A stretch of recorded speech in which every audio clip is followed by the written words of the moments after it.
আসসালামু আলাইকুম। আমি অনেক দিন ধরেই বড় কোনো ভিডিও দিতে পারতেছি না, যেহেতু আমার বাসার ভিতর কাজ চলতেছে ক্যাবিনেটের।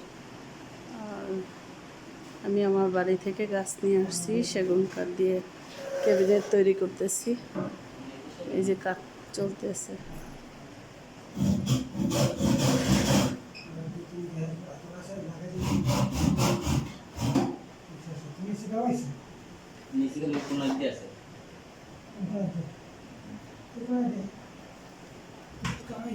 অনেক ঝামেলা, মানে ক্যাবিনেটের কাজ চললে তো টোটাল ঘর নষ্ট হয়ে যায়।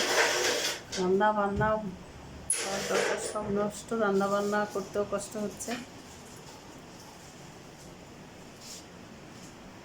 যে উপরে এগুলা করেছি আর নিচের তাক হওয়ার পরে আমি সব দেখাইতে পারবো। দুপুরে রান্না রাতে করতে হয়, উপায় নাই। এটার জন্য এই কাঠগুলো দিয়ে আমি যদিও বোর্ড দিয়ে করিনি, আমার বাড়ি থেকে গাছ নিয়ে আসছি, গাছ কেটে সেটা দিয়ে কাজ করাইতেছি। ক্যাবিনেট করলে কিচেনে অনেক জায়গা হয়, যে বেশ অনেক বড় হয়েছে আমার ক্যাবিনেটটা, অনেক জায়গা হয়ে গেছে। মিস্ত্রির কাজ চলতেছে, আর রাত 10টা পর্যন্ত ওরা কাজ করে। আলহামদুলিল্লাহ, আমি যে এটাও সুন্দর, হ্যান্ডেলগুলো আমার সুন্দর হয়েছে। আজকে বার্নিশের কাজ হলো এই রুমটায়, কালকেও কাজ আছে আলহামদুলিল্লাহ। তো সবটাই আমার মইনের পছন্দ। আমার ছোট ছেলে এগুলো খুব পছন্দ করে। এতদিন অনেক চিল্লাচিল্লি করছে, ক্যাবিনেট করো না, মালামাল রাখা যায় না, এই কারণে এটা করতে নিলাম। হয়ে গেছে কাজ, নিচেও করেছি। এই যে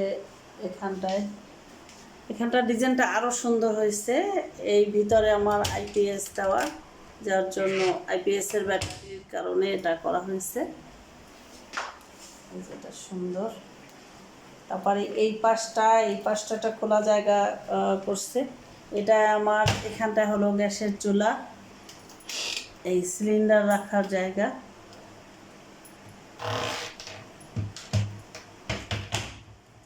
এই পাশেও ব্রাশগুলো সুন্দর করেছে।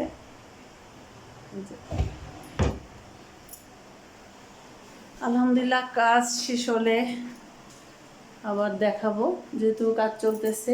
আমার বেডরুমেও কর্নারের কাজ হইবে একটু, যদিও মানে একদম সব এলোমেলো হয়ে গেছে। কষ্ট হচ্ছে, যে খুব গরম, এর ভিতরে এই কাজগুলো করানো অনেক কষ্টকর।